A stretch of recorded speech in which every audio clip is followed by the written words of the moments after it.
As entrepreneurs, we often get caught up in the excitement of bringing our ideas to life, creating products or services that solve real problems for people.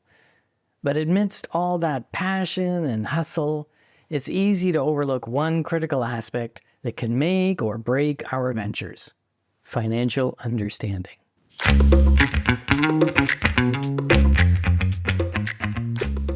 I'll be honest, when I first started my entrepreneurial journey, financial concepts like capital budgeting, cost of capital, value creation, this seemed like corporate jargon that had little relevance to do with my small business. But as my ventures grew, I quickly realized how crucial it was to have a solid grasp of these principles. So whether you're a solopreneur running a rapidly scaling business or not, understanding the financial fundamentals can be the difference between making informed decisions that drive long-term growth and success, or blindly investing time and resources into initiatives that yield nothing. In this video, I'm going to try to demystify some of these corporate finance concepts and explain how they can be applied to your entrepreneurial journey, regardless of the size or stage of your business. I'll dive into topics like value creation, how to truly evaluate the potential of your venture and maximize its worth. I'll discuss capital budgeting techniques that can help you prioritize projects and features based on their impact on long-term value. And I'll explore the concept of cost of capital, which is essentially the price you pay for financing your business, and how to optimize it. Now, I know what you might be thinking. Phil, my business is nothing like a big corporation, and where's those Ruby on Rails videos? Well, you're kind of right, but these principles that I'm going to cover are universal, and they can be tailored to fit the unique needs and challenges of the entrepreneurial ventures that you're involved in. So, whether you're starting out or you've been in the game for a while, this video is designed to provide you with practical financial insights that can help you make more informed decisions, unlock growth opportunities, and ultimately create a more valuable and sustainable business. Let's get started.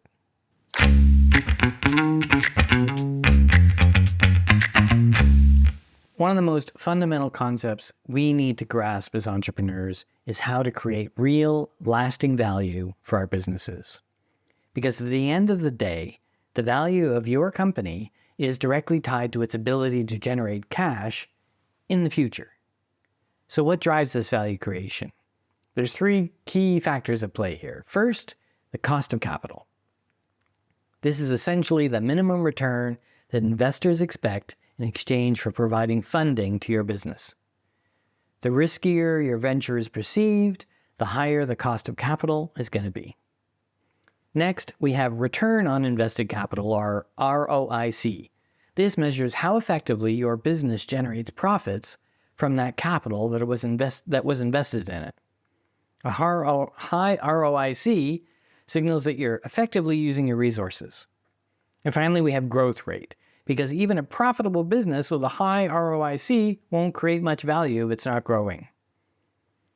So these three drivers, cost of capital, ROIC, and growth rate, they're kind of interconnected. For example, you can't sustain a high growth rate indefinitely if your ROIC is low, because eventually you'll run out of capital to reinvest.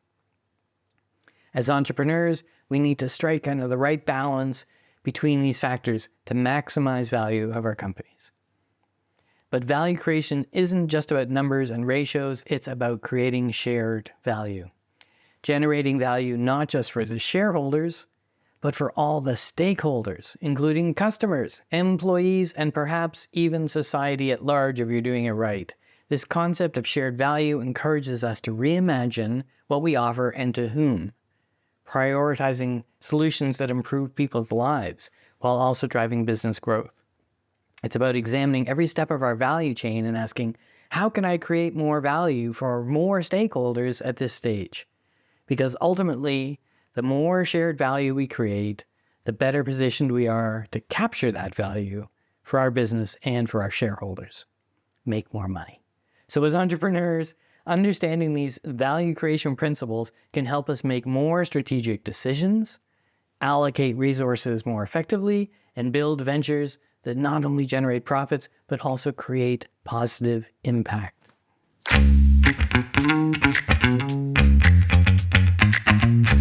Now that we understand the importance of value creation, let's talk about how to actually evaluate and prioritize projects and initiatives that can drive that value. This is where capital budgeting comes into play. Capital budgeting is the process of using the discounted cash flow analysis to determine the best long-term investments for your business. It helps you answer this critical question: which projects should I allocate my little amount of money to? The primary technique used in capital budgeting is the net present value, or NPV.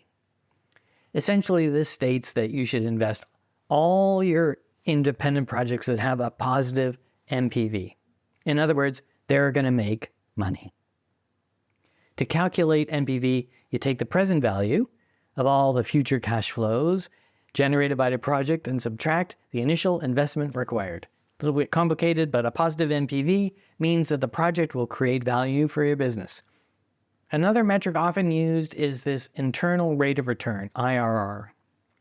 This shows the discount rate that would result in a break-even NPV, or zero, for that project. While NPV is generally considered the better method, IRR can provide additional insight, essentially when comparing mutually exclusive projects of different scales. If you have two projects with a similar NPV, you pick the one with the better IRR. There's also the payback period, which simply looks at how long it's going to take for the cash from a project to recover the initial investment. It sounds good, but this metric doesn't really take into account the time value of money. So the key takeaway here is that the NPV should be your primary decision-making tool when choosing between potential projects and initiatives. Now, in the real world, we're often a little fuzzy about variables like future cash flows and costs and economic conditions. So that's where, techniques like sensitivity analysis, break-even analysis, and even my favorite Monte Carlo analysis can help. These allow you to stress test your projections and get a better sense of the potential range of outcomes. Basically, you take a bunch of numbers, you throw them up in the air, and you see how your company would withstand all these different possible outcomes. By mastering capital budgeting concepts, you can make more informed investment decisions as an entrepreneur. Allocate those precious resources to the highest value opportunities that will drive sustainable growth for your business.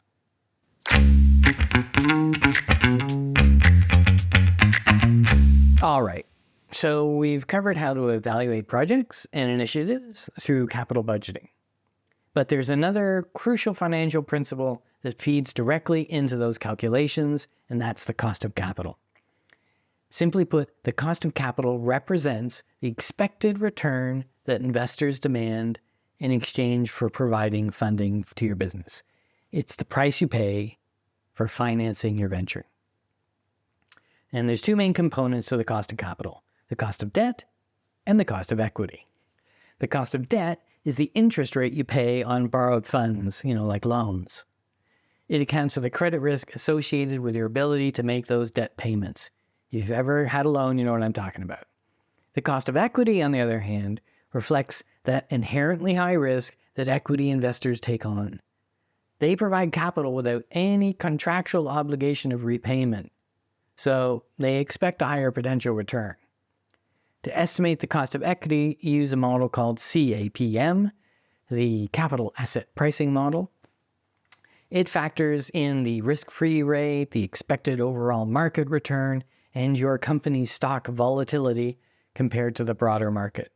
Now, most businesses utilize a mix of debt and equity financing. Typically, the smaller and younger the business, the higher proportion of equity financing, because it's hard to get the money.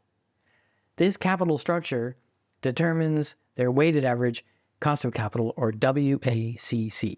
The WACC calculation takes into account the relative proportions of debt and equity, as well as their respective costs, and derives at an overall rate of return your company needs to earn to satisfy its investors. It's a bit magic, actually.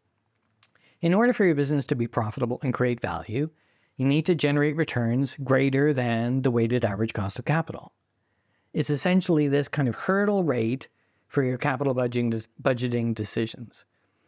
By understanding the dynamics of cost of debt, equity, and WACC, you can optimize your capital structure and negotiate better financing terms, maybe, and make smarter investment choices that maximize returns relative to your cost of capital. So don't overlook this really important financial decision. Mastering cost of capital can be a game changer for ambitious entrepreneurs looking to fund and scale their businesses effectively.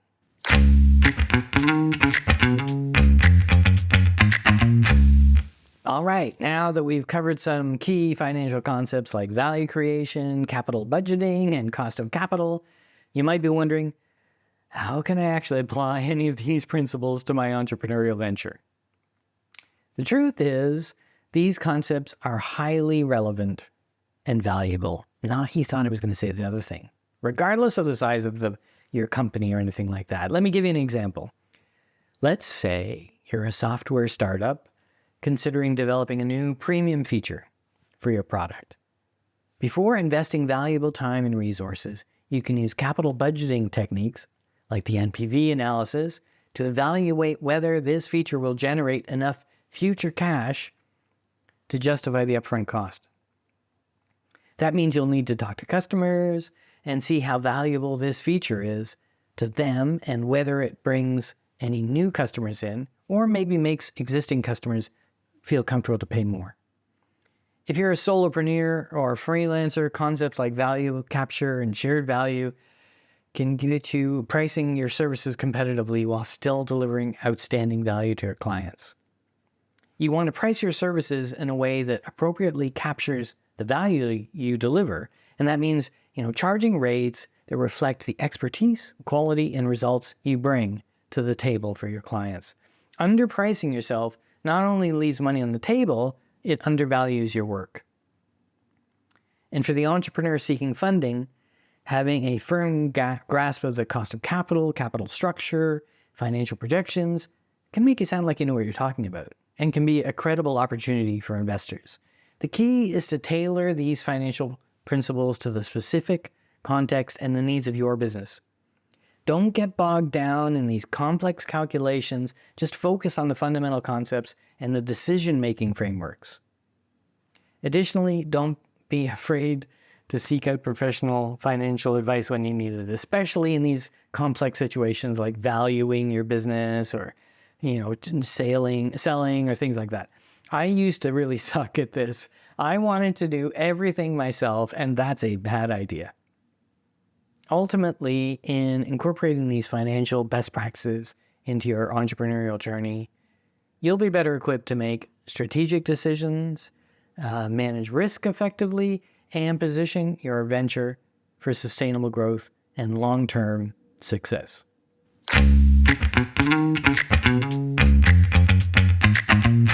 Throughout this video, we've explored several fundamental financial concepts from the world of corporate finance and how they can be applied to drive growth and maximize value for your entrepreneurial venture. We started by understanding the key drivers of value creation, cost of capital, return on invested capital, and growth rate. Striking the right balance between these three is crucial for building a valuable, sustainable business. We then looked at capital budgeting techniques like net present value, NPV, and internal rate of return, IRR. These analytical tools can help you evaluate potential projects, initiatives, and make informed decisions on whether to allocate your resources to them or not. Next, I dove into the concept of cost of capital, this expected returns investors demand in exchange for funding your business. Optimizing your capital structure and the weighted average cost of capital can significantly impact your profitability and your ability to create value in the future. Finally, I discussed some practical ways to apply these principles to your entrepreneurial journey, regardless of your industry, your business size, or what stage you're at. From evaluating new product features to securing funding, having a solid grasp of these fundamentals of finance can be a game changer. Now, I know I covered a lot of ground, I talked really fast, and some of these concepts might seem pretty daunting at first, but don't be discouraged. The key is to start incorporating them into your decision-making processes, even in small ways. Over time, this kind of financial acumen will become second nature. Remember, as an entrepreneur, your most valuable assets are your ideas and your passion and your ability to execute. But combining those with sound financial principles can amplify your chances of building a truly valuable, impactful, and enduring business. So keep learning, keep iterating, keep striving to make informed financial decisions that will propel your entrepreneurial dreams to new heights. This path isn't easy, but the potential rewards are great.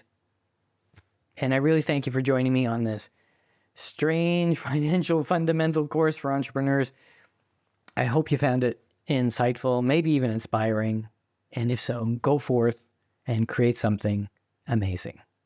Thanks for watching. Like, subscribe, bell notification.